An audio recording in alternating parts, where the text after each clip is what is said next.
경제브리핑 불편한 진실이 여러분의 확실한 두통 치료제가 되어드리겠습니다. 경제 뉴스가 연예 뉴스처럼 쉽게 들리는 그날까지. 경제브리핑 불편한 진실. 경제브리핑 불편한 진실 11월 11일 순서 시작하겠습니다. 오늘이 빼빼로데이잖아요. 그렇죠. 예, 그래서 저희가 빼빼로데이에 어울리는 분을 모셨거든요.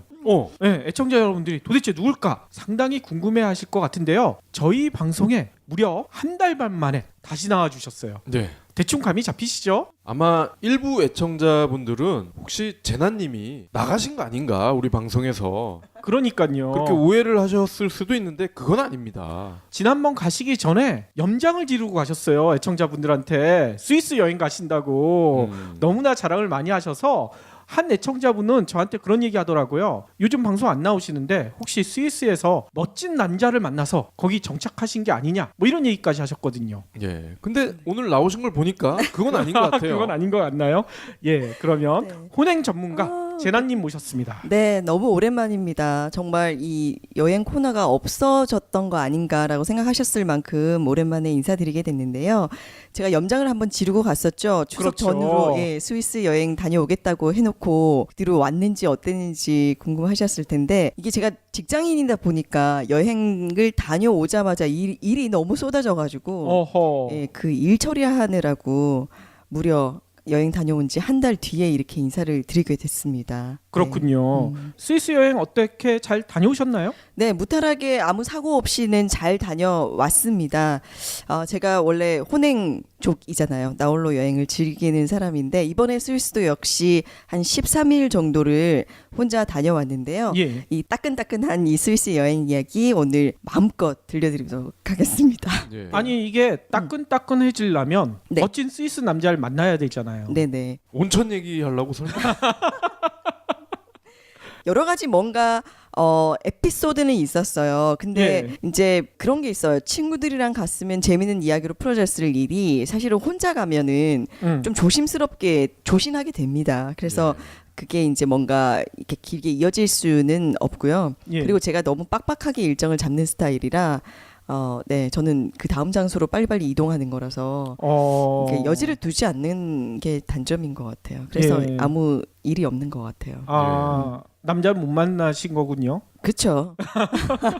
우리 제나님이 네. 업계에 셀럽이 되신 것 같아요. 아 왜요? 얼마 전에 네. 네이버 연애 결혼판에 보니까 제나님 쓰신 글이 있더라고요. 맞아요. 그러니까 저희 애청자분들도 그 얘기 하시더라고요. 예, 그때 그리스 편 할 때 신혼여행지로 최고다 이런 얘기를 해주셨는데 그 글이 올라와 있었어요. 맞아요. 제가 여행 고수는 아니에요. 그냥 일반인이긴 한데 여행을 워낙 좋아하고 또 혼행족이라는 어떤 특징이 있다 보니까 간간히 좀 기자님들께서 글과 사진을 요청하실 때가 좀 있어요. 그래서 이번에 그 네이버의 연애 결혼판에 그 내용이 게재됐는데 예. 그 주제가 이제 여자가 추천하는 신혼여행지가 있고 남자가 추천하는 신혼여행지라고 해서 여자편 남자편으로 이렇게 나눠서 나갔는데 어허. 여자편이 그렇게 인기가 좋았다 그러더라고요. 역시. 예, 그래서 저는 그리스의 산토리니와 미코노스를 이 커플들을 위해서 추천을 했는데요. 예. 지난번에도 제가 누차 말씀을 드렸듯이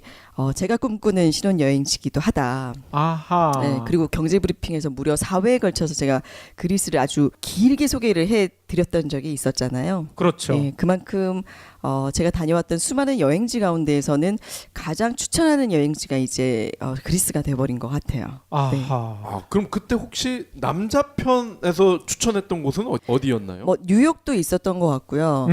그리고 좀 의외의 장소들이 많았던 것 같아요. 미국 쪽 그랬는데 이제 여자편 쪽에는 이제 저처럼 그리스라든가 뭔가 좀 휴양지 위주로 좀 됐던 것 같아요. 예. 제나님이 그리스 얘기하실 때 보니까요. 오늘은 스위스 얘기해야 되잖아요. 네. 그러니까 떠나간 옛 애인을 생각하드는 그런 표정이에요. 맞아요. 아니 스위스랑 그리스랑 비교해 보면 어떤가요? 여행지로 비교하기에는 사실 두 나라가 너무 다르잖아요.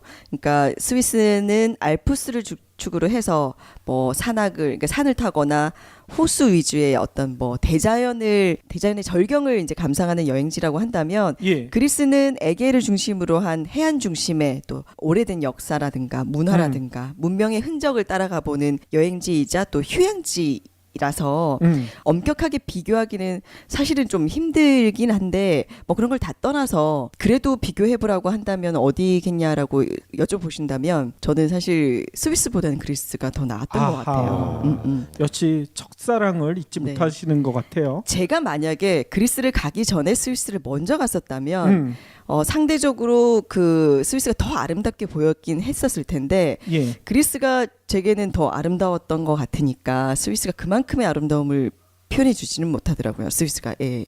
그리스를 최고의 여행지, 신혼 여행지로 추천을 하셨는데 이와 별개로 제나님께서 그동안 다녔던 여행지 가운데 그리스 말고 네. 가장 인상적이었던 곳. 그리스 같은 경우나 뭐 이렇게 스위스 같은 경우는 한번 가보세요. 뭐 이렇게 제가 추천해드리는 장소인 것 같고요. 그렇죠. 개인적으로 가장 충격적이었다거나 가장 인상적이었다거나 그러니까 길게 오랫동안 제 마음에 남아있는 곳은 사실 너무 의외의 장소입니다. 제가 지금까지 한 150여 개의 해외 도시를 혼자 다녔었는데 예. 아직도 제 기억 속에 마음속에 남아있는 곳은 중국의 북경입니다. 오. 거기다가 자금성. 예. 우리가 첫사랑, 첫 그 경험, 또 뭐 첫 뭐 월급 이런 것처럼 처음이라는 것이 제일 오래 남게 마련이잖아요. 그렇죠. 그래서 제가 해외 여행을 지금은 이제 많이 다녀온 게 되지만 제 첫 여행지가 중국 북경이었었어요. 아. 네, 그 중에서도 자금성을 그 일정 중에서 첫날에 갔었었는데 예. 일단 한국을 벗어난 지역이라는 것에 대한 충격 그리고 자금성 저는 이제 역사학과를 나오다 보니까 뭐 요런데 너무 너무 인투한 거죠. 우리 예. 경복궁과의 비교되는 그런 장면이라든가. 아하. 전 자금성이 너무 그 규모의 압도를 당해서 느낌이 아직도 저는 생생하게 남아 있는 것 같아요. 그래서 여행을 많이 다니면서 눈높이나 감동의 내성이 좀 커져가고는 있는데 그 느낌은 정말 오래 가는 것 같으니까 우리 여러분들께서도 혹시나 아직은 해외여행이나 혹은 아직은 어디 새로운 곳에 못 가셨다면 예. 아마 좀 잘 선택하셔서 가시면 오랜 기억의 그 추억의 이야기거리가 될 것 같습니다. 네. 예. 그 당시에는 베이징에 미세먼지가 없었나요? 미세먼지를 제가 기억할 정도는 아니었고 그때 당시는 일단 너무 질서가 없었다는 거. 그러니까 중국은 원래 그러니까 누군가가 그런 얘기를 하더라고요. 중국이 변했다라는 것은 중국 사람들이 줄을 서기 시작했다라는 걸 보면 중국 사람들이 변했다는 것을 거기서 느낄 수 있다는 건데 그때 제가 한 10여 년 전이었으니까요. 예. 정말 질서라는 것 자체가 없었던 것 같아요. 그러니까 지하철에 무슨 표를 끊거나 어떤 그 매표소에 가면 줄 선다라는 게 없고 그냥 무조건 자기만 달려고 하니까 제가 돈을 꺼내는 순간 갑자기 제 시야에 손이 너무 여러 개가 막 보이고 줄이란 것도 없고 신호 같은 거 안 지켰었고 지금은 제가 이제 안 가봐서 모르겠는데 빨간불 파란불이 의미가 없는 거죠. 예. 그렇죠. 신호는 여전히 안 지키는 것 같고요. 네, 그렇죠. 줄은 쓰고 있는 건 저는 분명히 본 것 같은데 네. 그러면 그 당시에는 줄을 안 섰으면 서로 싸움을 하고 그랬을 거 싸움 아니에요. 되게 많이 하죠. 그들의 목소리가 워낙 크잖아요. 물론 이제 중국어 특성상 어쩔 수 없이 소리가 나야 된다고 하는데 예. 매번 곳곳에서 싸움이 일어났던 것 같고 그리고 제가 제일 또 충격적이었던 거는 큰 도로에 이렇게 그 꽃들이 이렇게 있더라고요. 듬성듬성. 제 예. 친구가 그때 유학을 하고 있어서 저 혼자 그쪽으로 찾아갔었던 건데 아니 근데 도로에 왜 이렇게 꽃이 이렇게 많아? 화환 같은 이런 것들이 했더니 다 이제 신호를 지키지 않았던 사람들의 이제 사고 난 장소라 그러더라고요. 그래서 제가 지금은 북경을 뭐 출장으로만 잠깐 갔다 오고 이래서 제가 그런 걸 못 봐서 지금은 어떻게 변했는지 모르겠지만 예. 그런 거 보면서도 그냥 막 다니는구나 이런 생각을 했었었죠. 그렇죠. 아니 어떤 전문가는 그런 얘기도 하더라고요. 우리나라도 예전엔 좀 비슷했는데 88 올림픽 다음에 좀 질서의식 많이 좋아졌다고. 그렇죠. 중국도 베이징 올림픽 다음에 많이 변했다. 뭐 이런 얘기 하시는 분들도 계시더라고요. 네. 다시 한번 좀 제대로 가보고는 싶은데 중국은 솔직히 저 혼자 가는 거는 조금 무서운 것 같아요. 그때도 친구가 있어서 제가 이제 갔던 건데 예. 네. 그래도 어마어마한 나랑임에는 틀림없는 것 같습니다. 이제 옆에서 이렇게 가만히 보면 우리 제나님은 1년에 2번은 기본이고 네. 중간중간 나가는 것까지 하면 쿼터에 한 번은 나가시는 것 같아요. 네. 되게 바쁜 업종에 계신데 그럼에도 불구하고 이렇게 돈을 왕창 모았다가 그때만 왕창 쓰는 네. 이런 희열 이것 때문에 포기를 못 하시는 건지 뭐 여행에 이렇게 집착을 하는 이유가 있나요? 가끔 뭐 여행 다닌다 그러니까 야 너는 시간도 많고 뭐 돈이 있나 보지 이렇게 얘기하는데 저도 시간 없고요. 돈도 맨날 이렇게 딴 거 쓸 거 아껴서 이제 가잖아요. 근데 제가 최근에 어떤 강의를 이제 페이스북에 있는 강의 돌아다니는 걸 봤는데 행복한 삶에 대한 내용을 하시던데 거기에 있는 이제 강사분께서 그런 얘기를 하셨어요. 많은 학자들이 연구를 해본 결과 이제 우리가 그 어떤 물건, 어떤 소유물을 샀을 때 경험하는 행복감보다 경험을 샀을 때의 행복감이 훨씬 길게 가고 그 강도도 더 세다라는 얘기를 했다라는 거죠. 그렇죠. 예, 그래서 여행같이 어떤 생각을 할 수 있는 기회는 인생을 바꿀 수가 있지만 우리가 옷이나 자동차를 같은 걸 통해서 우리 인생이 바뀌지는 않잖아요. 그렇죠. 그래서 우리가 살아가는 데 있어서 돈에 대한 개념을 다시 재정립할 필요가 있다. 그래서 소유물을 늘리는 데 돈을 쓰지 말고 경험을 늘리는 데 돈을 쓰자. 그것이 이제 가장 가치 있는 돈 쓰는 방법이다.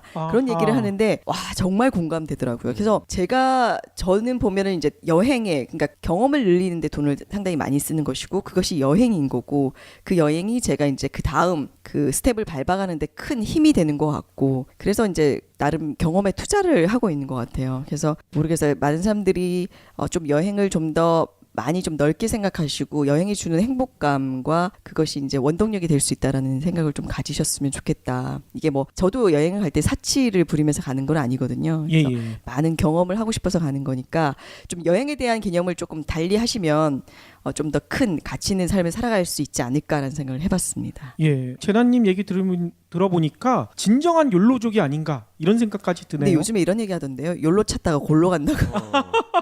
아니, 그러고 보니까 한비아 씨라고 있잖아요. 네. 그분도 우리 재나님 못지않게 여행을 굉장히 좋아하시는 것 같은데 두 분이 만나면 할 얘기가 정말 많겠어요. 만나 주실까요? 그러면 오늘 본격적으로 네. 떠날 나라 스위스 이야기를 해봐야 될 것 같은데요. 뭐 스위스 우리나라 사람들이 가장 가보고 싶은 나라 아닐까요? 네.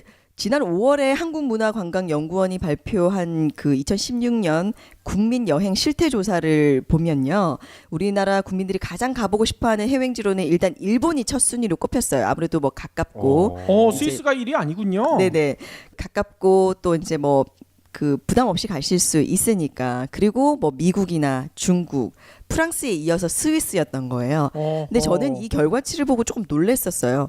왠지 스위스는 좀 하위권에 있을 거라고 생각했거든요. 왜냐면 뭐 홍콩이나 아니면 이탈리아나 더 많잖아요. 뭐 이렇게 그런 뭐 프랑스는 당연히 가보고 싶어 하겠지. 이런 생각이 들었었는데 의외다. 그런데 아무래도 스위스에 대한 환상 이제 아름다운 절경 이런 것들을 해외 여행과 좀 이제 동일시하는 거 아닐까라는 생각을 해봤었습니다. 그렇죠. 그 생수 중에 또 유명한 브랜드가 제가 알기로는 그 스위스에 있는 눈 녹은 물이라고. 네, 해비양요. 그렇죠. 네. 네. 맞아요.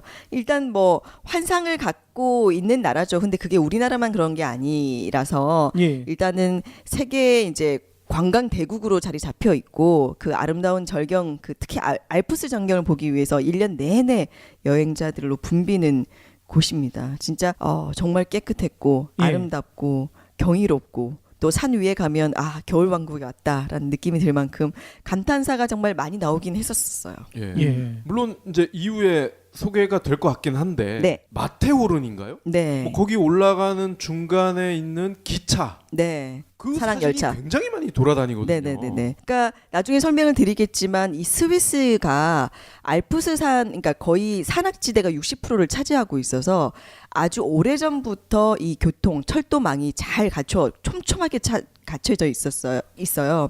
그리고 제일 또 중요한 거는 3,000m까지 올라가는 산악 열차가 있는 거죠. 그래서 마테오르를 보기 위해서 고르너 그라트라고 하는 그 산봉우리를 가야 맞은편에서 볼 수가 있거든요. 거기에 올라가는 산악 열차가 거의 그 꼭대기 정상까지 올라가요. 산악 열차가. 아하. 그래서 공기가 다르죠. 올라가는데 일단 기울기도 조금 이렇게 가파르고요. 그래서 독특한 이 스위스 하면 기차 여행이 아닌가 그런 생각을 해봤었습니다. 아니 네. 그 기차를 타면 알프스 소녀 하이디를 만날 수 있나요? 저는 없던데요. 저는 못 봤었어요.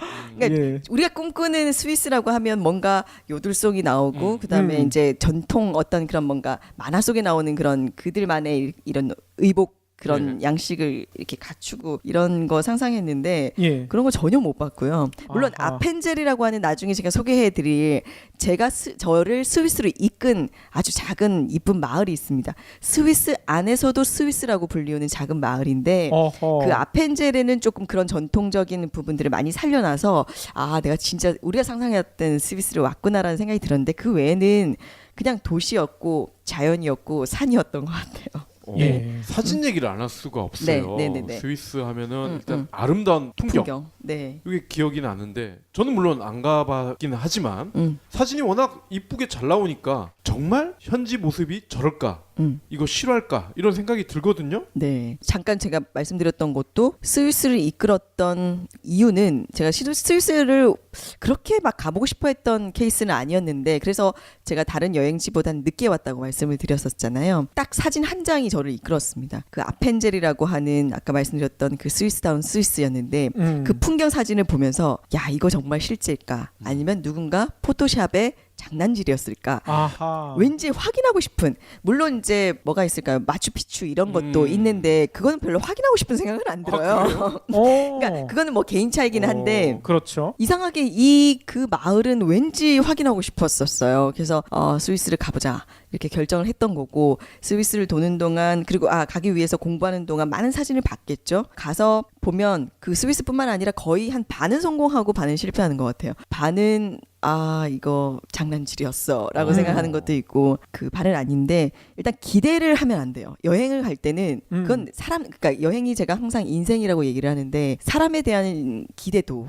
그리고 또 뭐 직원들이랑 같이 일할 때도 기대를 많이 하면 실망이 그건 영화도 마찬가지고 어허. 무조건 저는 여행 갈 때 기대하지 말고 공부도 너무 많이 하지 마라. 그러니까 역사나 이런 것들은 공부할 필요가 있는데 예. 너무 사진 많이 보고 간다거나 너무 영상을 많이 보고 가면 그게 절대적으로 그 실망할 수밖에 없어요. 그렇죠. 아하. 소개팅 하기 전에 페이스북에서 미리 다 맞아요. 털고 나가면 똑같아요. 반드시 네. 실패하죠. 반드시입니다. 예. 근데 이제 뭐 뒷모습이 있다거나 아니면 캐릭터가 있다던가 이러면 얘 자신 없는 애인가 보다.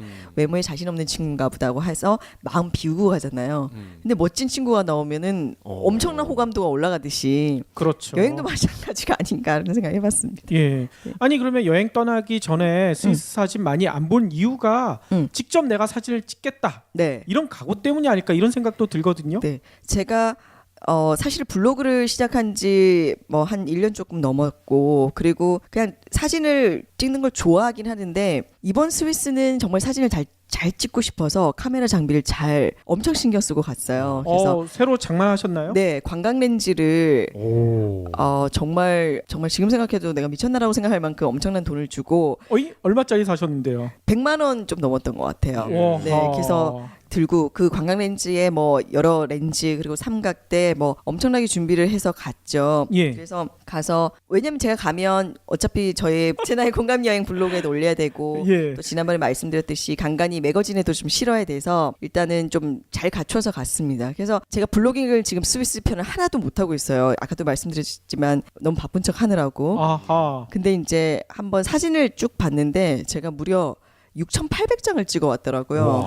아니 메모리 카드 몇 개 썼어요? 메모리 카드 한 2개 썼던 것 같아요. 와하. 그 32기가짜리를 2개 하나 반 정도 썼던 것 같은데 와하. 동영상도 찍고 이러더라 보니까 그만큼 카메라를 대고 쉴 새 없이 찍고 싶은 나라인 것 같아요. 스위스는 아름다웠습니다. 그렇군요.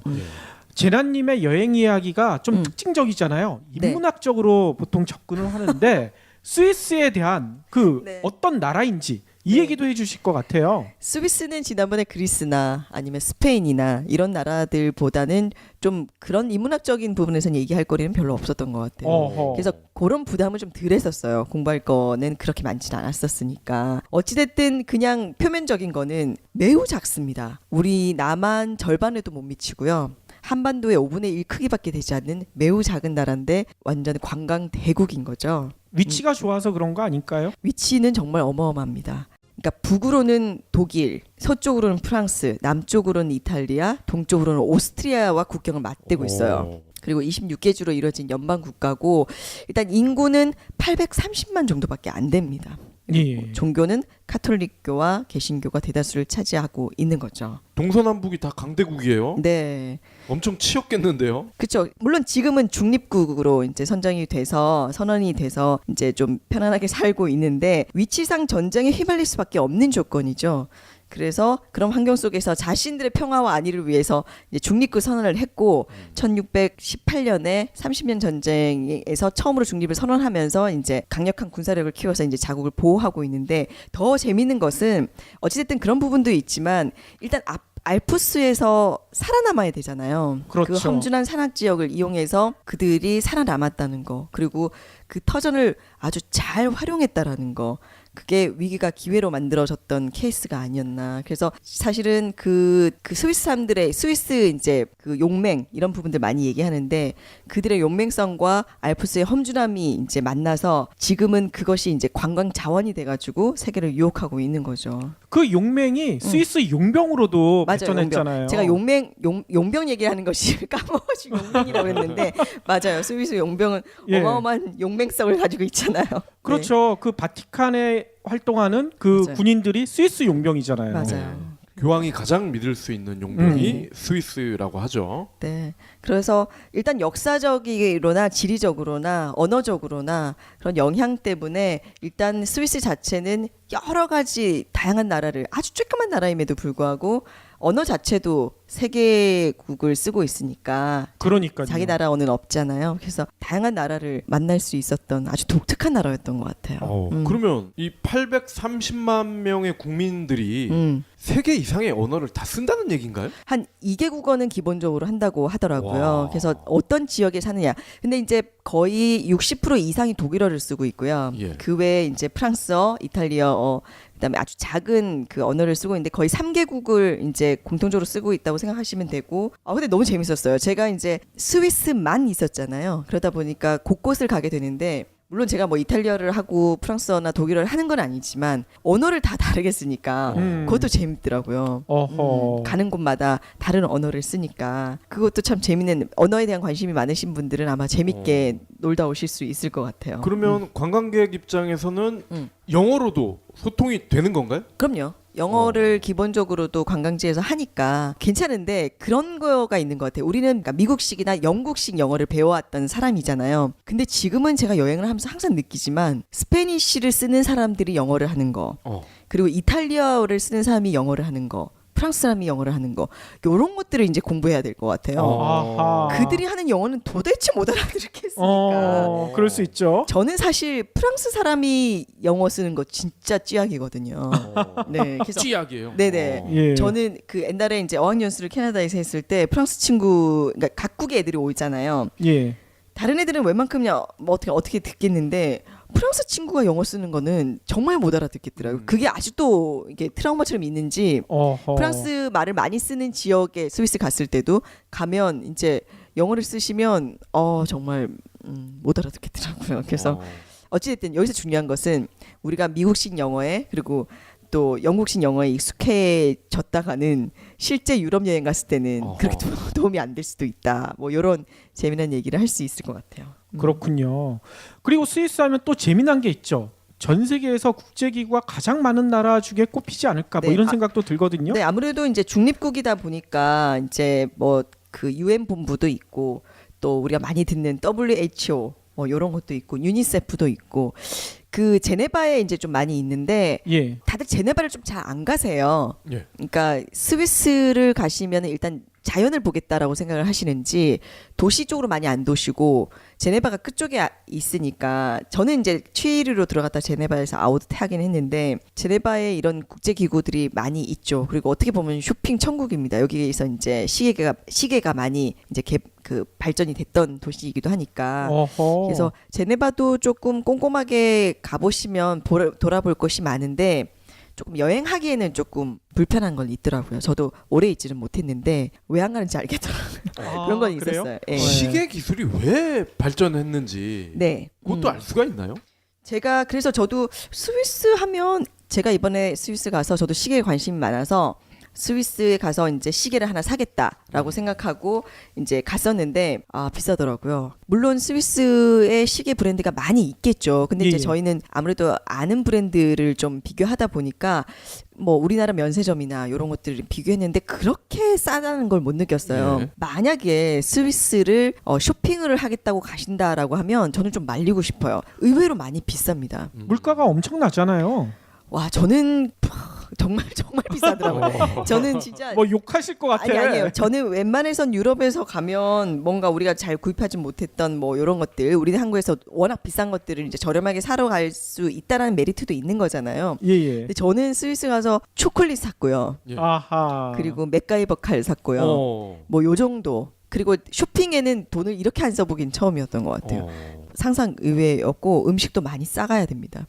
너무 그러니까 평범하게 먹어도 20-30프랑이 나오니까 한 3만 원 정도는 나오니까 평범하게만 먹어도 그래서 음식을 많이 싸가는데 어쨌든 스위스의 시계가 유명하게 된 이유 저도 몰랐는데 여기 방송 준비하면서 살짝 찾아봤었어요. 예. 일단 종교 개혁과 깊은 연관이 있대요. 오이? 그래서 16세기 위구노 전쟁으로 인해서 종교 박해를 피해서 프랑스의 정밀 기술을 보유했던 기술자인 칼뱅파 개신교 신자들이 스위스로 넘어왔대요. 예. 아하. 그래서 그 시계 제조 기술을 거기서 이제 전수하기 시작하고 발전해 나갔던 것이 이제 시초가 됐고 그 제네바에서 보석 제조 기술과 결합해서 그러니까 제네바에서 이제 보석 제조 기술이 워낙 뛰어났었나 봐요. 그 기술과 시계 제조 기술이 만났던 거죠. 그래서 새로운 시계 산업에 꽃을 피운 게 이제 스위스가 됐다고 합니다. 그래서 그들의 이제 높은 기술력과 이제 아름다움이 이렇게 담겨져서 이제 그 스위스 일대로 퍼져나가기 시작하면서 여러 가지 이제 자동식이라든가 여러 가지 우리 시계의 어떤 기술들을 더해가면서 지금의 시계 왕국이 됐다고 합니다. 예. 제가 아는 시계 브랜드 중에 친숙한 게 스와치가 있거든요. 네. 그게 스위스 거 맞나요? 예, 스위스 거 맞고 네. 스위스 가시면 정말 다양한 종류의 같은 브랜드라도 다양한 종류의 디자인과 스타일의 이제 시계를 볼 수 있다는 것이 큰 메리트긴 해요. 왜냐하면 우리나라에서나 다른 나라에는 수입에 한계가 있을 테니까. 근데 저는 이제 스와치보다는 스위스 하면은 몬다인이라고 하는 브랜드가 더 유명합니다. 제가 지금 오늘 차고 왔는데요. 어허. 이게 이제 스위스 연방 철도 공식 시계예요. 그래서 스위스 역마다 다 이 시계가 달려 있습니다. 근데 어디서 본 것 같지 이거 않으세요? 아이폰에 있던 거 아니에요? 맞아요. 아이폰이 이제 iOS에 사용했던 시계 앱이 바로 이 몬다인 시계 디자인을 베꼈다는 논란이 세계적으로 일었었죠. 아하. 그래요. 그래서 아이폰이 무려 그 연방 철도에다가 229억 원을 배상하기도 했다고 합니다. 오, 네. 그래요? 베낀 게 맞군요. 그렇죠. 인정을 한 거죠. 그래서 뭔가 협의가 있었고 여러 가지 뭐 뒷 얘기가 있는데 결론적으로는 배상을 했다라는 걸 보면 예. 그 부분을 인정한 게 아닌가라는 생각이 들었고요. 저는 아쉽게도 한국에서 이 시계를 한국에서 샀어요. 아, 네. 스위스에서 산 게 아니라? 저는 스위스를 갈 거라고 생각을 못했고 예. 그냥 저는 이 시계 디자인이 너무 예뻐서 여기 SBB라고 하는 그 스위스 연방 철도 마크가 있거든요. 예, 예. 예, 그래서 그게 너무 독특해서 저는 샀는데 이제 이제 스위스 가니까 많이 있잖아요. 중요한 거는 한국에서 산 제가 더 싸게 샀습니다. 그래서 그런 것들을 보면은 이제 물가가 어느 정도인지는 단 아까도 말씀드렸지만 한국에 제가 있었던 이 디자인은 한두 개 정도밖에 없었지만 거기에 이제 철도역에서도 팔아요. 이 시계를. 아무래도 예, 거기 예. 공식 브랜드니까요. 그래서 다양한 디자인이 있어서 하나 더 사오고는 싶었는데 뭐 굳이 돈이 이렇게 써지지는 않아서 그냥 이렇게 이거로 만족하기로 했는데 어쨌든 스위스 가면 요 시계 정도는 괜찮은 것 같아요. 깔끔하니 예뻐요. 이거 되게 미스테리네요. 음. 여성분들 얘기를 들어보면은 네. 파리에서 네. 루이비통이나 샤넬을 사면 음. 한국보다는 싸다. 네. 그런 말씀을 많이 하시는데 싼 정도가 아니죠. 예. 네. 이 스위스 시계는 오히려 거꾸로 됐네요. 근데 물론 뭐 제가 꼼꼼하게 뭐 비교를 해본 건 아니고 그랬는데 그러니까 비슷하거나 조금 더 비쌌던 것 같아요. 제가 똑같은 아하. 디자인을 봤거든요. 그래서 물론 제가 좀 싸게 산 그건 있지만 어찌됐든 싼 가격은 아닙니다. 전반적으로. 예. 아니 그러면 본격적으로 스위스를 네. 가봐야 될 것 같은데 네네. 비행기를 엄청 오래 타야 되지 않나요? 그렇죠. 일단 직항 자체는 대한항공밖에 없습니다. 그래서 예. 보통 경유해서 가셔야 되는 거고요. 저도 경유를 해서 갔습니다. 경유를 하지 않고 직항으로 하면 12시간, 이제 경유를 하시면 14시간, 16시간 정도는 가셔야 되죠. 예. 경유할 때 꼭 하시는 거 있잖아요. 스톱오버요. 예. 네.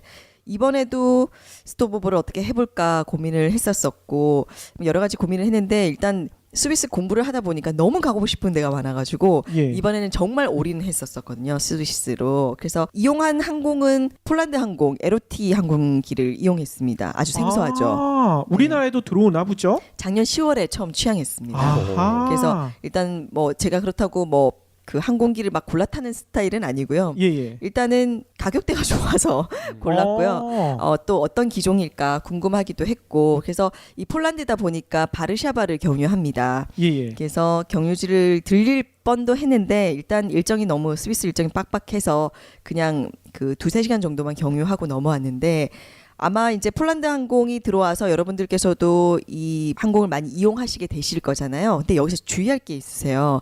바르샤바 그 쇼팽 공항인데 예. 거기 경유하실 때 이미그레이션 환승할 때 이미그레이션 이제 유럽으로 들어가는 거니까 예. 거기에 입국 심사를 해야 돼요. 오. 매우 느립니다. 매우 그 절차를 보시는 분들의 이 프로세스가 아하. 그래서 절대적으로 우리 한국처럼 딱딱딱 빨리 하거나 다른 유럽처럼 서둘러서 하는 스타일이 아니에요. 그래서 제가 주변에 이렇게 서 있다가 비행기 놓치는 분 여럿 봤습니다. 진짜 놓쳐요? 네, 줄도 엄청나게 서 있으시고 물론 이제 예. 시간대마다 다르겠지만 제가 봤을 때는 저 중국 사람들 비행기 놓쳤거든요. 단체 관광지.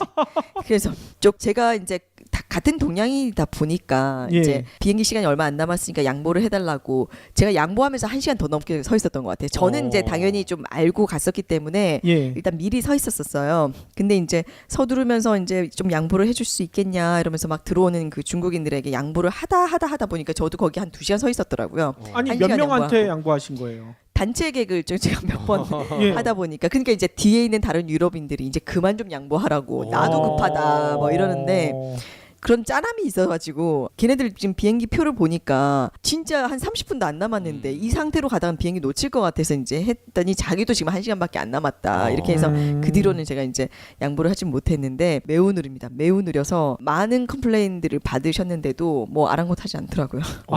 혹시 네. 이 폴란드 법무부에서 일부러 그러는 거 아니에요? 왜요?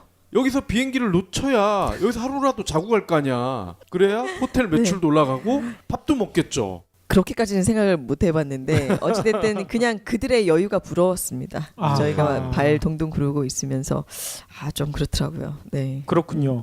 아까 스위스만 있었다고 하셨죠? 네, 그 처음에는 그 말씀드렸던 것처럼 프랑스, 독일, 이탈리아, 오스트리아랑 정말 국경을 그대로 맞닿고 있어서 기차만 타고 바로 넘어가실 수가 있어요. 그래서 나라 간 이동이 매우 쉽죠. 그래서 보통 스위스는 스위스만 가지 않습니다. 뭐 예. 프랑스랑 스위스, 뭐 꼬달배도 프랑스랑 스위스를 갔고 또 누구는 또 이탈리아라 쉽게 이렇게 넘어가실 수가 있는데 그래서 한두 개 정도는 묶어서 가는 경우가 많죠.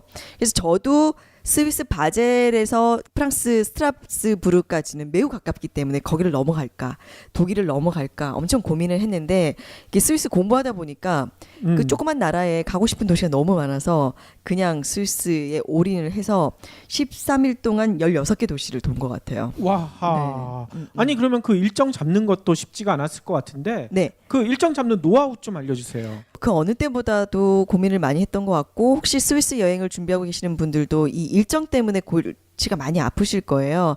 근데 이제 두 가지로 나눕니다. 이제 물론 목적과 기간에 따라서 달라지겠지만 일단 스위스를 올 때 보통 주변 국가랑 같이 포함해서 오신다면은 어찌됐든 알프스산 중심으로 보시게 될 거잖아요. 그렇기 때문에 그 대표적인 뭐 루체른이나 인터라켄이나 뭐 이런 식으로 도시일 게 뻔하신 것 같고요. 그래서 만약에 이제 그렇게 도시는 게 보통이고 그리고 또 치리를 중심으로 일단 치리를 보통 들어오시니까요. 그래서 수도인 베른이나 루체른 또 몽트레나 아니면 제네바 그리고 융프라우 체르마트 이렇게 가시는 경우가 많고 길게 오시면은 시계 그 반대 방향으로 도시거나 시계 방향으로 도시거나 이렇게 돌아보실 수가 있어요. 근데 여기서 단 하나, 저는 치리에서 제네바로 나갔는데 굳이 그럴 필요가 없으세요. 왜냐하면 제가 스위스를 모르고 이제 그 항공을 끊었기 때문인데 기차가 너무 잘 돼 있다 보니까 저는 어허. 치리랑 제네바가 엄청 멀 거라고 생각했거든요. 예. 근데 2시간 반 40분밖에 안 돼요. 아 그래요? 그리고 기차가 너무 잘 돼 있어서 음. 그냥 치리에서 한 바퀴 돌고 치리로 나가셔도 되니까 굳이 그 인하우스를 그렇게까지 안 잡으셔도 되니까 치리가 정말 기차의 중심지이기 때문에 치리에서는 어디나 가깝거든요. 3시간을 넘지 않습니다. 예, 그렇기 예. 때문에 3시간 넘어가는 경우도 있겠지만 어찌됐든 우리의 주요 그 도시는 거의 2시간, 3시간 정도밖에 안 되기 때문에 치리에서 인아웃 하셔도 충분하실 것 같습니다. 예. 우리나라로 치면 대전 정도 되겠네요. 그렇죠. 대전보다는 조금 더 멀긴 하겠는데 근데 어찌됐든 워낙 작다라는 걸 거기서 실감한 것 같아요. 제나님은 취리로 들어가서 제네바로 나오신 거잖아요. 네네네. 그러면 어느 쪽으로 도신 건가요? 자연에 그렇게 관심이 없어요. 그래서 스위스를 늦게 간 것 같아요. 물론 기본적인 건 다 같습니다. 뭐 마테오른을 보러 간다던가 아니면 루체른에서 리기산이라든가 필라투스라고 하는 아주 그 알프스 유명 고봉들은 다 갔는데 예. 인터라켄을 안 갔어요. 그러니까 융프라우를 안 갔습니다. 어. 그래서 융프라우를 안 가는 대신 정말 그 많이 알려지지 않은 작은 소도시를 쫓아다녔죠. 융프라우는 아무래도 그러니까 어찌됐든 알프스산을 제가 몇 개를 갔기 때문에 굳이 또 가야 된다. 그건 여러분들도 한번 생각해 보셔도 될 것 같아요. 그래서 취리로 들어가서 취리 주변인 생갈렌이라고 하는 곳과 아까 말씀드렸던 아펜즈를 돌아봤고요. 예. 수도인 베른으로 넘어갔다가 베른 정말 아름답습니다. 그 스위스의 수도가 베른이라는 거 알고 계셨어요? 전 몰랐습니다. 취리인 줄 알았거든요. 그러니까요. 혹은 제네바거나. 근데 베른이라고 하는 정말 동화 같고 아름다운 그 베른 넘어갔다가 루체른에 이어서 남부 지역인 많이 안 들어보셨을 거예요. 루가노나 벨린조나나 로카르노를 거쳐서 체르마트 그리고 몽트레 넘어갔다가 그리에르 부베, 라보, 로잔 거쳐서 제네바로 아웃했어요.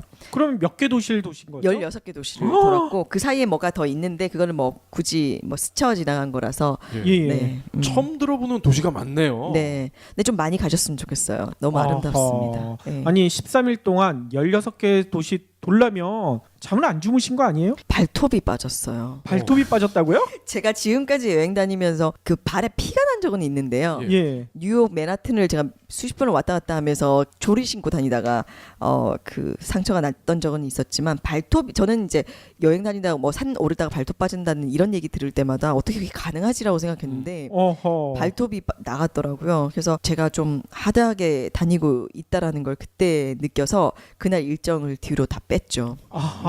안타깝네요. 제나님이 네. 문자당에 깔창을 깔고 가셨으면 발톱이 안 빠졌을 텐데. 그러니까 말이에요. 제가 편한 신발을 신는다고 신었는데도 예. 그 스위스가 작다 보니까 도시간 이동은 기차를 타지만 웬만해선 그건 유럽 여행 다 마찬가지겠지만 웬만해서 도보 여행을 위주로 하게 됩니다. 그래서 또 욕심이 많아서 부지런히 너무 다녔던 것 같아요. 그래서 조금 충격을 받고 그날은 오후 일정을 모두 비우고 호텔에서 쉬었죠. 그랬습니다. 이 발톱이 빠지면 굉장히 아플 텐데. 예. 처음에는 놀래서 아프진 않았는데 그 다음날 걷는데 조금 불편하긴 하더라고요. 네. 피가 좀 아하. 스며 나오고.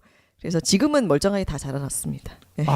맞습니다. 그러니까 도시를 돌 때는 당연히 도보 여행을 하는데 기차 여행 되게 자주 하게 될 수밖에 없죠. 교통이 진짜 그렇게 잘 발달되어 있는 나라는 정말 처음이었어요. 특히나 철도가 촘촘하게 가지고 있어요. 그래서 유럽에서 가장 높은 곳에 위치한 철도역도 가지고 있고 유럽의 최초의 등산 철도도 가지고 있고 예. 또 철도망을 연결하는 게 5,000km가 넘고 4,000m까지 고산 지역까지 연결돼 있으니까 스위스 곳곳을 데려다 주긴 해요. 근데 이제 내려서 그 지역을 돌다 보니 도보 여행을 많이 했던 것 같은데 어허. 또 너무 감동받았던 거는 기차 시간이 정확합니다. 네, 제가 아까 말씀드렸던 그 시계 보시면은 다 역마다 있잖아요. 예. 제일 중요한 게 SBB라고 하는 그 연방철도 어플리케이션이 스마트폰에 다운받아서 가면 시간이 1분의 오차도 없습니다. 정말 너무너무 놀랐고요. 그래서 어떠한 그 일정의 변경도 일어나지 않죠. 아하. 네. 한 번은 그 이탈리아 넘어가는 도모도 솔라라고 하는 거기서 이제 사고가 있어서 1시간 정도는 이 딜레이가 됐지만 그건 예. 어쨌든 이탈리아 지역이었던 거고요. 정말 정확해서 감동받았죠. 예. 아니 그러면 이번 여행에서 기차는 엄청 많이 타셨겠네요. 네. 기차를 타는 것가 중요한데 그게 오히려 저를 너무 피곤하게 했던 것 같아요. 왜냐하면 보통은 도시간 이동할 때 도보 여행이나 피곤에 쩔여 있기 때문에 기차를 타면 자잖아요. 예. 근데 스위스는 뭐 때문에 갑니까? 알프스나 그 아름다운 절경을 위해서 가잖아요. 기차를 타면 잘 수가 없는 거예요. 혹시나 그 아름다움을 놓칠까. 눈을 시퍼렇게 뜨고 가다 보니까 피로 관리가 안 돼서 어허. 그래서 좀 힘들긴 했는데 그만큼 아름답습니다. 그러니까 자는 것이 아까울 정도로 창밖에 그 수시로 펼쳐지는 아름다운 풍경이 예. 스위스의 그 여행의 의미를 더 했던 것 같아요. 저 그 심정 알 것 같아요. 제가 예전에 중국의 신장 위구르 자치구 네. 거기가 주도가 우르무치라는 곳이었던 것 같아요. 네. 근데 거기서 더 서쪽 거의 중앙아시아 쪽으로 가는데 기차를 타라고 해서 탔는데 8시간이 걸린대요. 네. 근데 타자마자 멋진 풍경을 봐야지 했는데 한 30분을 갔는데 계속 사막이야. 네. 근데 한 2시간쯤 갔더니 또 사막이야. 그래서 저는 이제 아예 거기 침대 기차여가지고 네네. 자버렸거든요. 근데 스위스는 그렇게 못한다는 그래서 네. 더 피곤할 더 수밖에 피곤하죠. 없었다는 네. 잠을 잘 수가 없어요. 거 이해가 될 것 같아요. 아니 그렇게 잠을 잘 수 없을 만큼 좋은 기차 노선 어떤 게 있어요? 그 다양한 열차의 인프라를 통해서 지역의 구간에 따라서 특급 열차를 운행 중에 있습니다. 그리고 특급 열차뿐만 아니라 여러 종류의 이제 구경, 사철 뭐 여러 가지 철도가 있긴 있는데 5대 특급 열차를 간단하게 이제 소개를 해드리면 세계에서 가장 유명한 특급 열차로 빙하 특급이라고 있어요. 빙하를 뚫고 다니나요? 그렇다고 빙하를 많이 보진 않는데 예. 이제 이름이랑 조금 다르긴 해요. 빙하 특급이라고 하니까 왠지 빠를 것 같고 왠지 빙하를 많이 볼 것 같고 이런데 8시간에 걸쳐서 천천히 가는 기차입니다. 아하. 그래서 체르마트에서 다보스라고 하는 그 오른쪽으로 왼쪽에서 오른쪽으로 가는 그런 특급 열차인데 8시간 동안 알프스 산과 계곡을 돌고 91개의 터널을 지나고 291개의 이제 다리를 지나는 그림 같은 풍경 때문에 세계 그 매니아들이 죽기 전에 타봐야 할 열차라고 불리는 거죠. 아하. 근데 참고로 저는 그 이 노선이 안 맞아서 타지는 못했는데 뭐 어쨌든 8시간 동안 쭉 한번 돌아보시는 것도 괜찮을 것 같고요. 예. 스위스 또 가셔야 되겠네요. 못 타보셨으면. 스위스는 안 갈 것 같아요. 네. 아니 죽기 전에 꼭 타봐야 된다면서요. 네네네. 근데 이제 빙하 특급이라고 해서 8시간 동안 쭉 간다고 해서 중간에 안 쉬는 건 아니기 때문에 네. 제가 하나 걸치긴 했었을 거예요. 어떤 지역에서는요. 근데 이제 풀리 가지는 않았고 두 번째로는 이제 골드패스 라인이라고 해서 그 파노라마 찻장이 이제 유명한 거죠. 그러니까 천장까지 이제 풀리 창문으로 되어 있어서 아하. 그러니까 그냥 이게 옆에만 있는 창문이 아니라 천장 옆에 쭉 다 이렇게 각을 줘서 주는 그 분위기랑 또 레트로한 그러니까 올드한 분위기의 객실 때문에 영화 주인공이 된 느낌 그리고 아름다운 풍경을 볼 수 있어서 골드패스 라인도 많이 선호하는 건데 저는 그 초콜릿 열차로 탔어요. 초콜릿이요? 네, 몽트레에서 그리에르 브로까지 또 네슬레 초콜릿 공장까지 견학하는 약간 패키지적인 그런 초콜릿 열차인데 진짜 골드패스 라인이라서 예. 탔는데 정말 그 영화 속에 나오는 그런 열차 그런 어떤 고풍스러운 그런 인테리어가 아주 멋졌고 그게 이제 1915년에 운행했던 고풍적인 객차라 그러더라고요. 어허. 이거 혹시 의자를 깨물었는데 초콜릿이고 그런 건 아니죠? 그런 건 아닙니다. 예, 근데 이제 초콜릿 공장을 간다라는 거 그리고 타면 초콜릿으로 만든 어떤 그런 빵 같은 거랑 초콜릿이랑 음료를 같이 제공해주고 그리고 뭐 치즈의 고장도 가고 아주 괜찮아요. 그래서 제가 처음에 여행 갈 때 2달인가 전에 예약하려고 했더니 없더라고요 자리가. 그래서 제가 일정을 다시 바꿔야 되는 상황이었는데 혹시나 하고 다시 가봤더니 열차를 하나 더 만들었더라고요. 아하. 그래서 저는 탔는데 이게 하나를 더 넣다 보니까 저는 그냥 일반 차를 타게 된 거예요. 그래서 너무 아쉽잖아요. 같은 돈을 주고 예. 누구는 이제 레트로한 분위기에 아주 고풍스러운 객차를 타는 사람이 있고 그리고 분명히 또 누군가 안 왔을 것 같은데 풀 부킹이긴 했지만 예. 누군가가 안 왔을 것 같아서 거기 이제 왔다 갔다 하시는 가이드 분께 나 이 자리 정말 너무 마음에 안 든다. 그래서 좀 옮겨줄 수 있겠니라고 해서 옮겨줬어요. 네. 그래서 이렇게 캔슬한 자리가 꽤 있더라고요. 그래서 아주 고풍스럽게 갔죠. 그래서 거기 이렇게 있으면 많은 사람들이랑 친구가 될 수 있고 일단은 그런 게 이제 한국 사람들은 그런 거 좀 익숙하지 않아서 그 한국 사람들 거의 없어요. 그러니까 예약 문화 이런 거 잘 안 돼 있잖아요. 예, 예. 이런 것들을 누가 해주는 것도 아니고 본인이 골드패스 라인 그 홈페이지 들어가서 그 또 예약하고 뭐 일정 보고 뭐 이렇게 해야 되니까 많이들 안 하는데 꼭 좀 많이 경험해 보셨으면 좋겠어요. 우리 아이들이 정말 좋아할 코스라서. 여기 네슬레 공장이 있다고 아까 하셨잖아요. 네, 초콜릿 공장으로 이 갔습니다. 네슬레가 스위스 브랜드인가 봐요. 네, 맞습니다. 어. 네슬레의 까이에라고 하는 초콜릿 브랜드, 그러니까 그 국내 거기 스위스 최초의 초콜릿 브랜드인데 네슬레 본사도 스위스에 있고요. 브록이라고 하는데 이제 네슬레 본사가 있고 또 초콜릿 공장도 있어요. 너무 잘 해놨습니다. 그러니까 그렇군요. 찰리의 초콜릿 공장 공장. 그런 느낌은 아니지만 초콜릿이 만들어지는 과정, 초콜릿의 그 역사 이런 것들을 너무 애들이 너무 좋아하는 그 동산처럼 만들어놔서 아기 있는 분들은 정말 권유하고 싶은 흠뻑 빠지더라고 애기들이. 저희도 이렇게 재밌었으니까. 초콜릿 열차를 타려면 현지에 가서 예약하기 전에 한국에서 미리 예약하고 가야 할 수 되겠군요. 있어요. 예, 골드패스 거기 홈페이지에 들어가면 골드패스 라인 홈페이지에 들어가면 예약이 됐는데 예, 예. 단 5월에서 10월에만 운영이 됩니다. 아하. 그래서 그리고 또 어떤 그 제가 지금 정확히 기억은 안 나는데 예. 월수목 이렇게만 되거나 그러니까 풀리 매일 되는 달은 없어요 거의. 그래서 아마 초반에 그러니까 성수기 때는 좀 매일 운행했는데 제가 갔던 데는 월수목만 하더라고요. 그래서 제가 일정 막 바꾸고 저는 목요일 날 걸로 탔었거든요. 그래서 한번 좀 꼭 권유해주고 싶어요. 몽트레를 가시는 분들이 있으시면. 몽트레에서 출발을 하거든요. 예. 기차 여행을 하는 건 좋은데 아무래도 이렇게 외국에서 오신 분들은 캐리어, 짐 네. 이게 또 고민일 거예요. 기차는 또 오르고 내려야 되니까. 말도 마세요. 제가 도시를 너무나 많이 이동했잖아요. 예. 물론 이제 도시를 이동하긴 하지만 호텔은 한 6번 이동했으니까 저도 엄청나게 캐리어를 들고 돌아다녔겠죠. 그래서 근데 이게 저만 같은 그러니까 백패킹 하는 사람들이 워낙 많이 있는 데이기 때문에 코인 라커라든가 아까도 말씀드렸던 그 스위스 철도 그쪽이 시스템이 너무 잘 돼 있어요. 예. 그래서 코인 라커마다 다 역마다 있고 수화물 유인 보관 서비스도 다 되기 때문에 일단은 코인 라커는 큰 짐의 경우는 큰 캐리어 같은 경우는 8, 9프랑 정도 주시면 되고 유인 수화물 보관 서비스로 가면은 5프랑 정도 두시면 되는데 이제 단 유인 수화물은 6시 반까지인가 짐을 찾아가야 돼요. 그래서 그게 좀 불편했는데 코인 라커는 뭐 24시간이니까요. 그런 게 있고 또 되게 좋은 거는 제가 아침에 만약에 뭐 예를 들어서 체르마트로 갈 예정인데 나는 다른 곳을 들릴 거다 이러면은 그 철도청에서 제 짐을 체르마트로 바로 보낼 수도 있어요. 그래서 꼭 마치 비행기 같이. 예. 네. 근데 이제 오전에 해야 그 당일에 도착하고 아니면 그 다음 날 도착하기 때문에 이런 것들은 좀 시간 배정을 잘 하셔서 움직이면 되는데 저는 그거는 좀 불안해서 이용은 못 했었어요. 그렇군요. 지금 프랑이라고 하셨어요. 네, 네. 여기는 유로를 쓰지 않나 봐요. 제가 스위스 여행을 또 안 갔던 이유 중에 하나는 단독 통화를 쓰는 그 불편함 때문에 안 갔습니다. 그렇죠. 프랑을 써요. 이것도 스위스 프랑인 거죠? 네네 스위스 프랑인데 유로를 쓰긴 써요. 근데 이제 1대1의 비율로 잡거든요. 그래서 그 보통 어떤 레스토랑이나 있는데 가면 1유로 1프랑이라고 이렇게 해놨어요. 왜냐하면 많은 사람들이 제가 아까도 말씀드렸지만 다른 지역을 거쳤다가 오기 때문에 예. 유로밖에 없을 수도 있잖아요. 예. 근데 유로를 쓰시면 손해입니다. 왜냐하면 유로가 더 비싸거든요. 아하. 그래서 프랑은 1,100원에서 1,200원 선, 뭐 많아야 1,200 후반. 근데 유로는 1,200선부터 시작하는 그러니까 한 100원 정도 많진 않네요. 어찌됐든 이게 모이면 크니까요.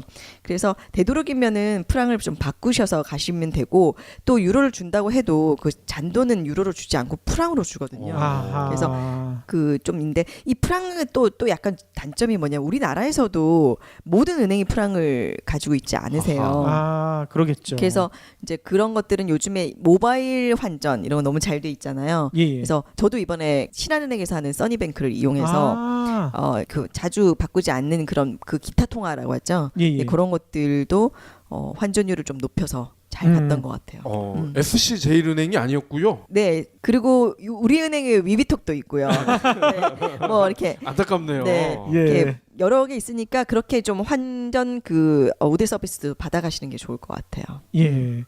아니 그리고 유럽에 가시는 여행객들은 유레일 패스 같은 맞아요. 그런 거 꼭 끊어서 가잖아요. 네. 스위스도 비슷한 게 있나요? 만약에 다른 유럽을 지나쳐 오신다면 유레일 패스가 맞을 거고요. 예. 근데 스위스만 여행을 하신다면 절대로 빼놓지 말아야 되는 것이 스위스 트래블 패스입니다. 네, 무제한으로 일정 기간 동안 내가 정해진 기간 동안 기차, 트램, 버스, 여행, 여객선 모든 대중교통 오. 그리고 박물관 웬만해서는 다 무료인데 뭐 어떤 거는 50% 이렇게 다르긴 하지만 어찌됐든 모든 올패스라고 생각하시면 되니까 그래요? 반드시 구입하셔야 됩니다. 그게 훨씬 세고요. 여객선이면 네, 얘네는 바다가 없잖아요. 호수죠. 그럼 호수에서만 네. 타는 건가요? 호수의 여객선, 그러니까 몽트레 같은데 이제 도시마다 이동하는 여객선도 타보실 수도 있고 예, 여객선도 잘 돼 있거든요. 그러니까 여기는 어찌됐든 대중교통이 어마어마하게 잘 돼 있습니다. 예. 아니 근데 올패스면 가격이 엄청 올라갈 것 같아요. 엄청나더라고요. 제가 이때부터 이제 느끼기 시작했죠. 예. 여기 장난 아니구나. 그래서 제가 다 때렸어요. 이렇게 막 그냥 패스하지 말고 그냥 개별적으로 예약을 하거나 그냥 가서 살까. 도시를 저처럼 많이 이동하는 사람들은 패스를 무조건 사시는 게 절대적으로 유리해요.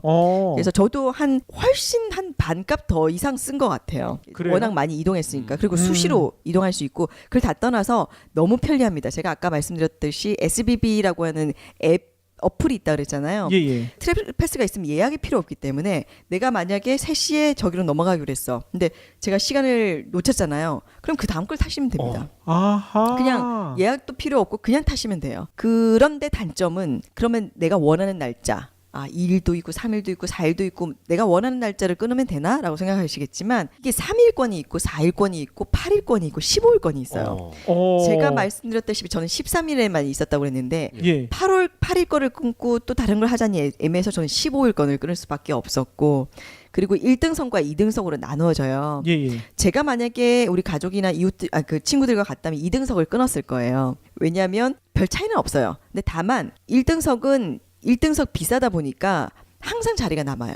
아하. 그래서 저는 짐이 많잖아요. 예. 그리고 또 서 있을 수도 없고 그리고 또 뭐 누군가 뭐 도와줄 수도 없는 상황이니까 여유 있게 타야 된다는 것 때문에 1등석을 구매할 수밖에 없었지만 2등석 그냥 타셔도 돼요. 근데 그 가격 차이가 어마어마해요. 얼마입니까? 제가 15일권을 탔는데 우리나라 돈으로 한 85만 원. 1등석 구매로. 근데 소셜 커머스 이런 데서 이렇게 많이 해서 한 78만 원 정도에 샀던 것 같아요. 그러면 이게 기차 같은 경우는 표를 사게 되면 좌석 번호가 적혀 있잖아요. 네. 이 트래블 패스 같은 경우는 그러면 이 좌석과 번호와 관계없이 전혀 없습니다. 네. 아무데나 앉을 수 앉으면 있는 돼요. 칸이 따로 있는 거예요? 아니면 네. 아무 자리나 그냥 그럴 수는 있어요. 그런 경우가 그러니까 자주 있지는 않은데 누군가는 좌석을 지정할 수도 있어요. 누군가는 그렇게 돼 있으면 표시가 돼 있고. 네. 근데 웬만해서는 그냥 아무데나 앉으시면 돼요. 그러니까 그렇지만 딱 문을 열고 들어갔을 때 1, 2라고 써 있어요.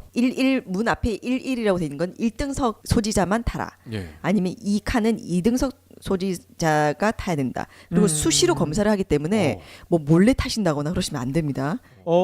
수시로 검사합니다. 여기는. 예. 혹시 표가 없는데 걸리면 몇 배 물어줘야 되나요? 그러면 이제 그때 제가 너무 급해서 바로 탔다, 바로 계산하겠다라고 하면 되는데 그렇지 못한 사람들의 경우가 있을 수 있잖아요. 예. 그러면은 이제 몇 배까지는 제가 잘 모르겠는데 어찌됐든 그런 나라 망신은 안 시켰으면 좋겠어요. 네. 그렇군요. 네. 아이 지금까지 제나님 얘기 듣다 보니까 스위스를 지금 현재 있는 듯한 그런 그래요? 느낌까지 들어요. 근데 저희가 안타까운 얘기를 해야 될 것 같아요. 네. 지금 스위스 여행 다니다 보니 시간이 너무 많이 지났네요. 네. 아직도 하실 얘기가 한참 많이 남아 있는 것 같은데 나머지 얘기는 다음 시간으로 넘겨야 될 것 같습니다. 네, 다음 시간에 이 못다한 스위스 여행의 팁들을 더 꼼꼼하게 챙겨서 다시 돌아오겠습니다. 이번엔 꼭 돌아올게요. 예, 긴 시간 동안 귀한 말씀 너무나 감사드리고요. 2주 후에 뵙는 거죠? 네. 너무 시작했다. 아니요, 괜찮아요.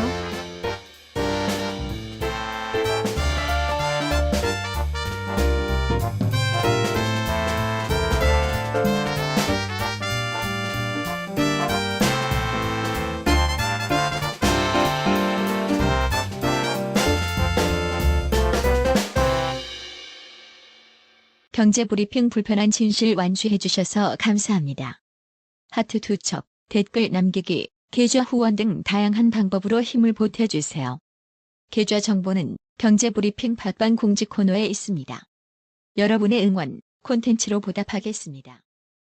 게 마련이잖아요. 그렇죠. 그래서 제가 해외 여행을 지금은 이제 많이 다녀온 게 되지만 제 첫 여행지가 중국 북경이었었어요. 아. 네, 그 중에서도 자금성을 그 일정 중에서 첫날에 갔었었는데 예. 일단 한국을 벗어난 지역이라는 것에 대한 충격, 그리고 자금성, 저는 이제 역사학과를 나오다 보니까 뭐 요런 데 너무 너무 인투한 거죠. 우리 예. 경복궁과의 비교되는 그런 장면이라든가. 아하. 전 자금성이 너무 규모의 압도를 당해서 느낌이 아직도 저는 생생하게 남아 있는 것 같아요. 그래서 여행을 많이 다니면서 눈높이나 감동의 내성이 좀 커져가고는 있는데 그 느낌은 정말 오래 가는 것 같으니까 우리 여러분들께서도 혹시나 아직은 해외여행이나 혹은 아직은 어디 새로운 곳에 못 가셨다면 예. 아마 좀 잘 선택하셔서 가시면 오랜 기억의 그 추억의 이야기거리가 될 것 같습니다. 네. 예. 그 당시에는 베이징에 미세먼지가 없었나요? 미세먼지를 제가 기억할 정도는 아니었고 그때 당시는 일단 너무 질서가 없었다는 거. 그러니까 중국은 원래 그러니까 누군가가 그런 얘기를 하더라고요.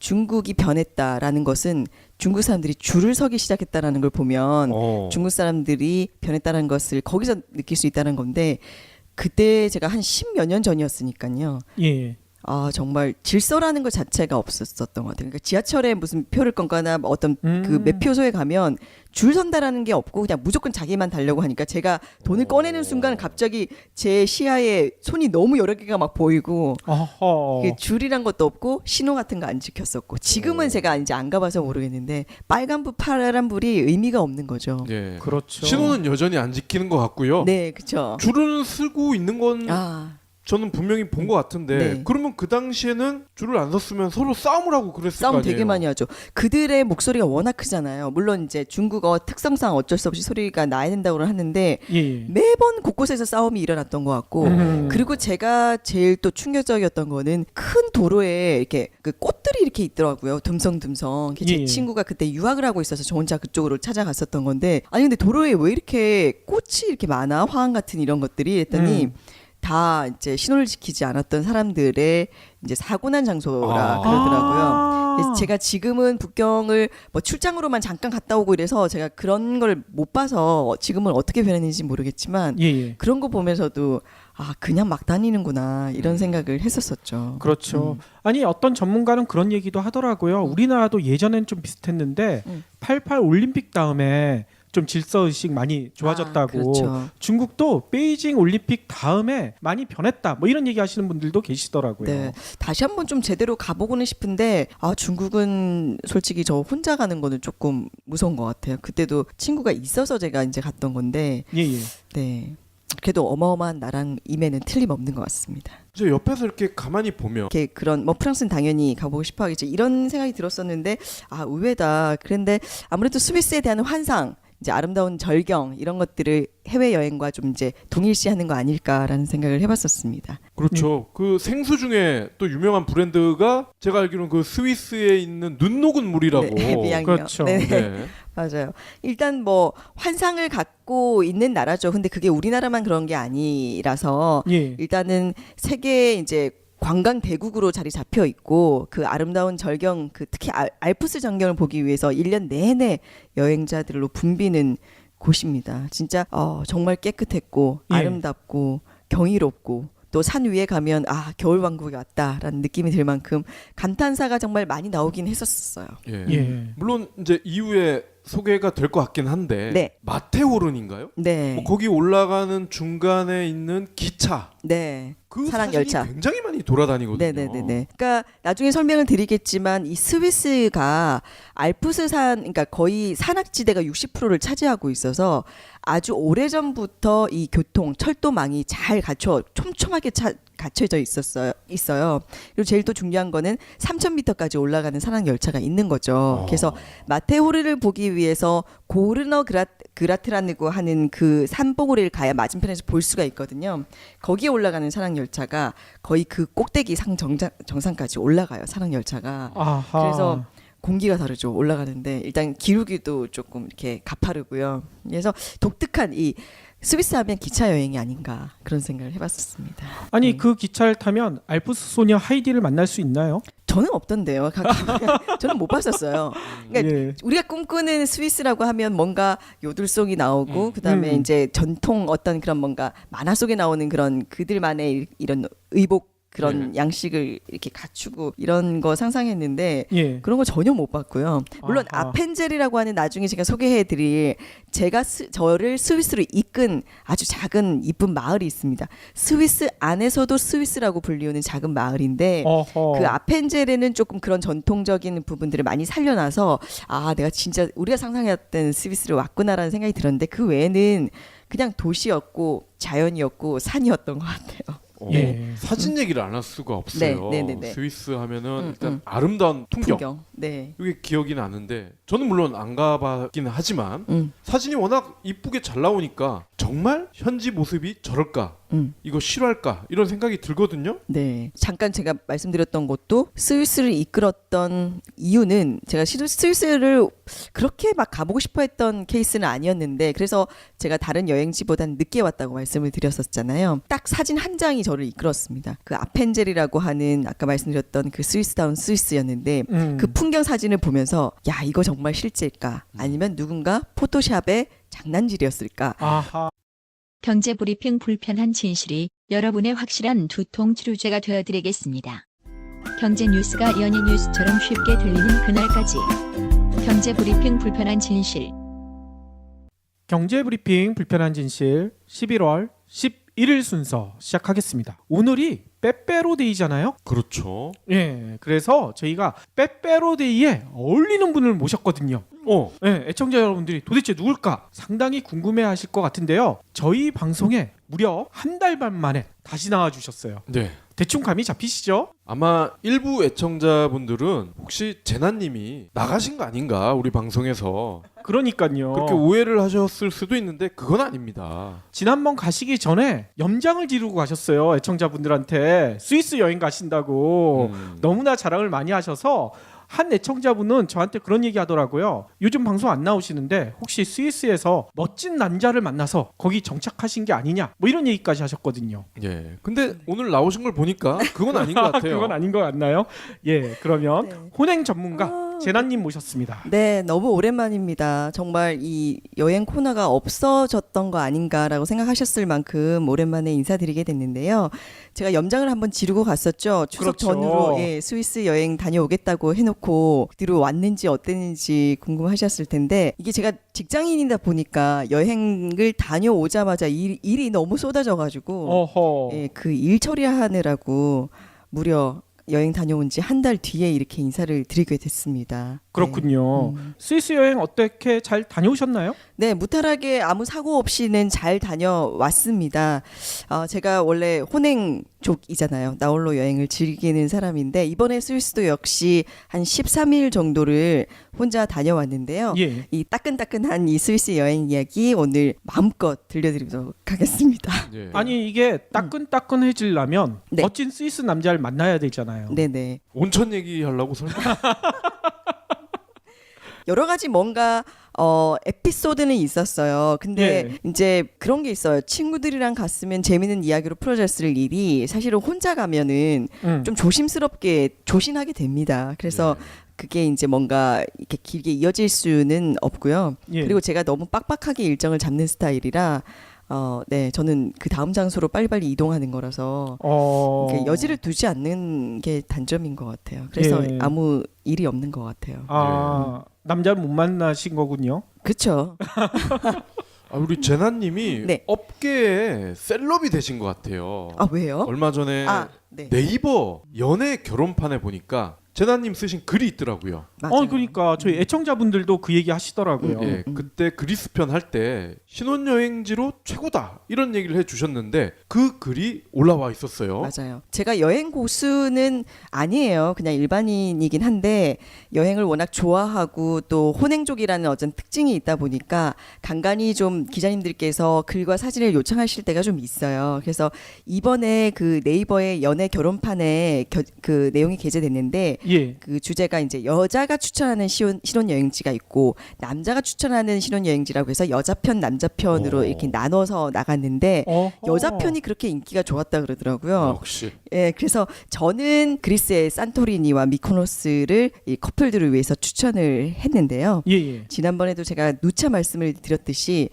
제가 꿈꾸는 신혼여행지기도 하다. 아하. 네, 그리고 경제브리핑에서 무려 4회에 걸쳐서 제가 그리스를 아주 길게 소개를 해드렸던 적이 있었잖아요. 그렇죠. 예, 그만큼 제가 다녀왔던 수많은 여행지 가운데에서는 가장 추천하는 여행지가 이제 그리스가 돼버린 것 같아요. 아하. 네. 아, 그럼 그때 혹시 남자 편에서 추천했던 곳은 어디였나요? 뭐 뉴욕도 있었던 것 같고요. 그리고 좀 의외의 장소들이 많았던 것 같아요. 미국 쪽 그랬는데 이제 여자 편 쪽에는 이제 저처럼 그리스라든가 뭔가 좀 휴양지 위주로 좀 됐던 것 같아요.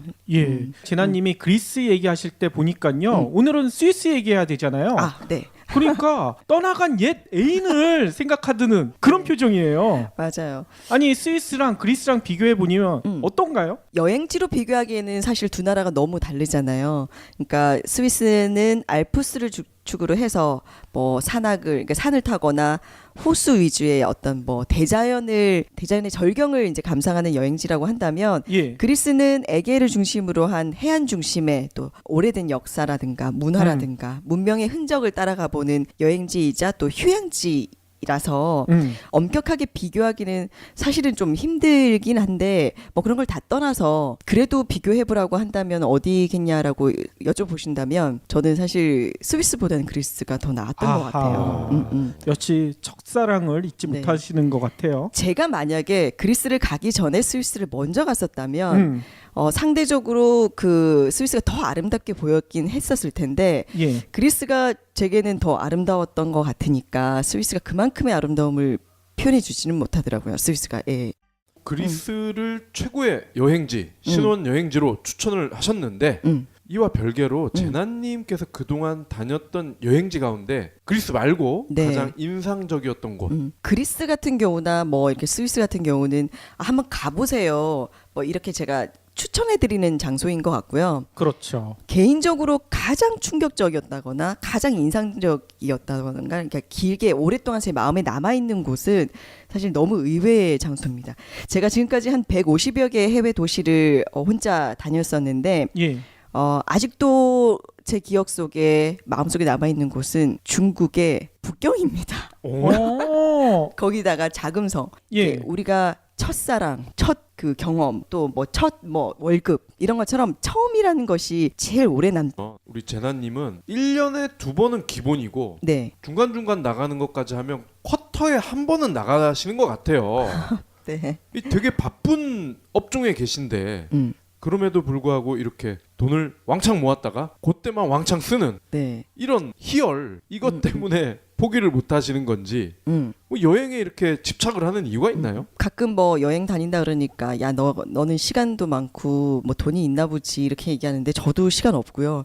돈도 맨날 이렇게 딴 거 쓸 거 아껴서 이제 가잖아요. 근데 제가 최근에 어떤 강의를 이제 페이스북에 있는 강의 돌아다니는 걸 봤는데 행복한 삶에 대한 내용을 하시던데 거기에 있는 이제 강사분께서 그런 얘기를 하셨어요. 많은 학자들이 연구를 해본 결과 이제 우리가 그 어떤 물건, 어떤 소유물을 샀을 때 경험하는 행복감보다 경험을 샀을 때의 행복감이 훨씬 길게 가고 그 강도도 더 세다라는 얘기를 했다라는 거죠. 그렇죠. 예, 그래서 여행같이 어떤 생각을 할 수 있는 기회는 인생을 바꿀 수가 있지만 우리가 옷이나 자동차를 같은 걸 통해서 우리 인생이 바뀌지는 않잖아요. 그렇죠. 그래서 우리가 살아가는 데 있어서 돈에 대한 개념을 다시 재정립할 필요가 있다. 그래서 소유물을 늘리는 데 돈을 쓰지 말고 경험을 늘리는 데 돈을 쓰자. 그것이 이제 가장 가치 있는 돈 쓰는 방법이다. 그런 얘기를 하는데 와 정말 공감되더라고요. 그래서 저는 보면은 이제 여행에 그러니까 경험을 늘리는 데 돈을 상당히 많이 쓰는 것이고 그것이 여행인 거고